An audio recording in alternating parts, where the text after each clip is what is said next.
Hello, everyone, and we got some crazy news for you. First of all, will Base destroy all the other all-purpose L2s? Not talking about IMX, which is like gaming and stuff, but the all-purpose ones like Polygon, like Arbitrum, and Optimism. Because Base TVL has absolutely soared. It's hit 4 billion, and monthly transactions have outstripped Ethereum and Arbitrum, and it is thanks to the ancient Inu overlords that this has happened. Yes, people, whoever gets the meme coin adoption gets the rest of the adoption too, because everyone is looking for activity, TXs, and liquidity, and that's what meme coins give you. Base has experienced a little bit of congestion, but nothing quite like Solana. Coinbase's Layer 2 base was also the only top 5 Ethereum Layer 2 to see a value lock gain over the past 7 days. So while price has been middling, and Base doesn't really care about price because Base doesn't actually have a coin, it's actually gone up in TVL compared to all the L2s who have gone down in TVL.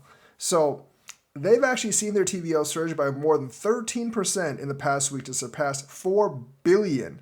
And for the first time, its 30-day TX beat out Ethereum and its top rival Arbitrum. Now, beating out Ethereum isn't that big of a deal because Ethereum Layer 1 sucks and you can't really use it for anything because it's slow and it jams very, very easily. But beating Arbitrum is kind of a big deal. So it's 4.15 billion on TVL right now, including 1.45 billion of canonically bridged value. And of course, 2.7 billion on natively minted assets. Of course, Base is the third largest Ethereum Layer 2 by TVL, beating out fourth place Blast by around 1.4 billion, and 3.5 billion behind the second place Optimism, and 14.6 billion under leader Arbitrum. But let me remind you that Arbitrum and Optimism have been around for much, much longer than Base. And if you look at the Base graph for TVL, it might soon surpass Optimism and may even surpass Arbitrum very, very soon as the activity has already picked up. When this meme coin activity hits, the liquidity will move towards that layer 2. And because the liquidity will move towards that layer 2, all the other money will move towards the layer 2 as well. The Ethereum Scalers TVL bump comes amid an activity surge that's seen its 30-day transaction count hit 50.34 million, surpassing Arbitrum's 40.1 and Ethereum's 37.9. So it's actually up on Arbitrum by like 25%, and that's pretty good value.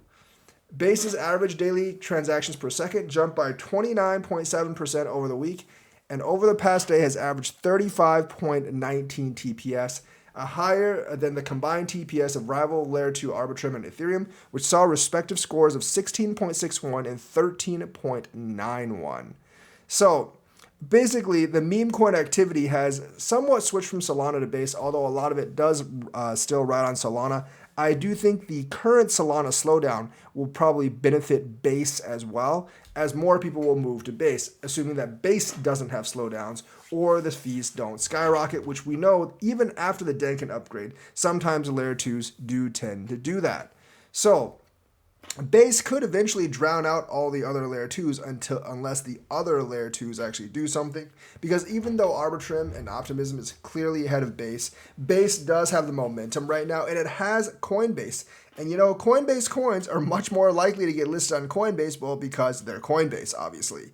So yeah, I think it is an imminent threat to the other Layer 2s.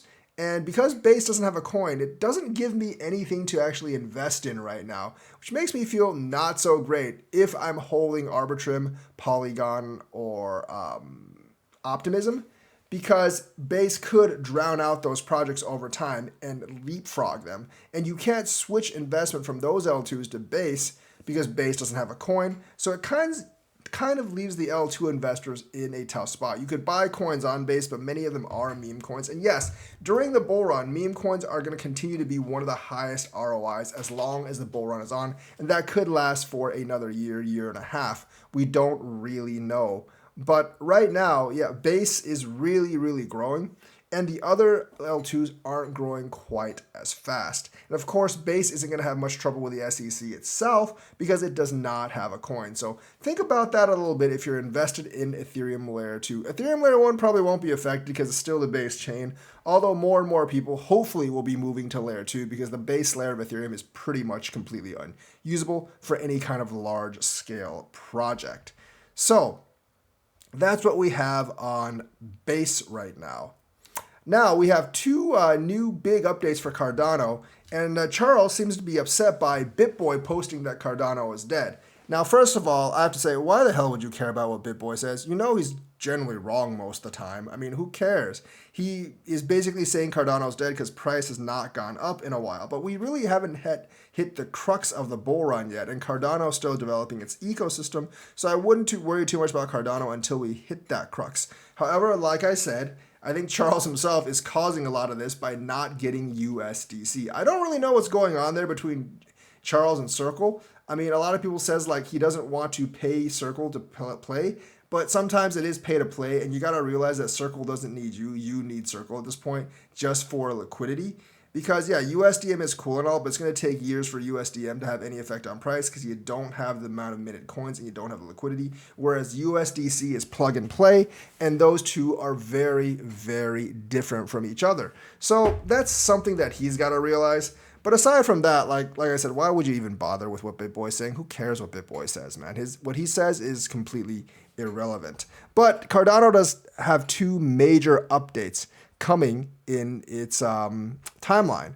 And they basically, the first one has to do with scaling, which is Voltaire, and it will introduce the concept of community-run governance to the blockchain by enabling on-chain community consensus, allowing ADA holders to use their tokens to vote on proposals.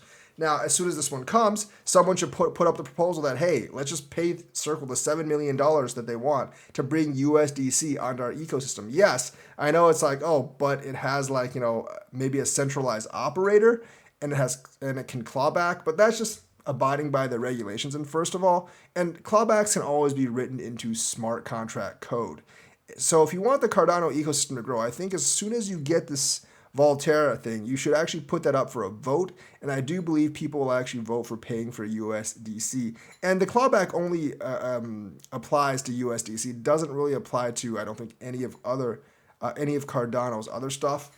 And I do think like having this community vote is very, very important because it can actually like do that where Cardano's decision making is a lot more decentralized and a lot more transparent to the community. Because right now, if I could vote, I would definitely vote for like getting USDC onto the chain as fast as possible instead of trying to wait for USDM and trying to go along philosophical and idealistic lines. So I would definitely do that. And that Voltaire thing would enable the network to become fully decentralized through the introduction of community governance. And the hard fork is called Chang. Chang is coming soon as measured by progress on SanchoNet, which I suppose is one of their test nets. Throughout this rest of this year, the transition will introduce delegate representatives, DREPs, involve a Cardano Constitution Convention event, and Cardano community vote to ratify the first draft of the Cardano Constitution. So essentially, this is going to happen at least by the end of this year. I'm hoping by September we can hit that vote for Voltaire for the USDC thing if it hasn't been implemented by that. Hopefully, we can get USDC by the beginning of next year if it hasn't already been done, because we definitely need that liquidity.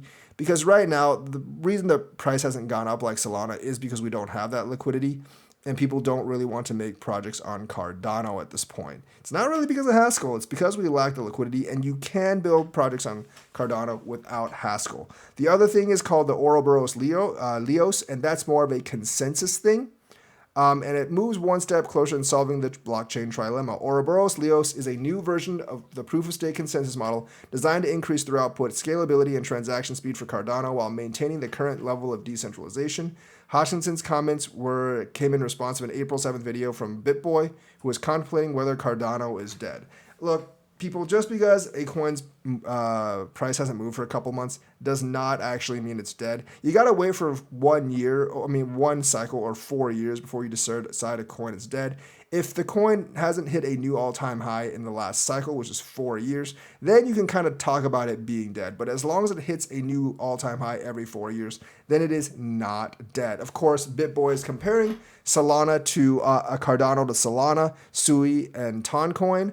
But Sui is just a new coin that's been launched recently, or like a year ago. Toncoin is something new with Telegram. The SEC rejected it a couple times. That's been pumping right now. It's hard to compare older coins with newer coins. Sometimes older coins do need the full cycle, and there's plenty of coins that have not hit their all-time high. So I really wouldn't worry about Cardano. Obviously, this whole thing about people don't caring about price, that's nonsense. Everyone cares about price. I'm not even going to pretend that has any real relevance. But no, Cardano's not dead. We'll see where this governance goes. Hopefully, this governance can force USDC before the bull run is up.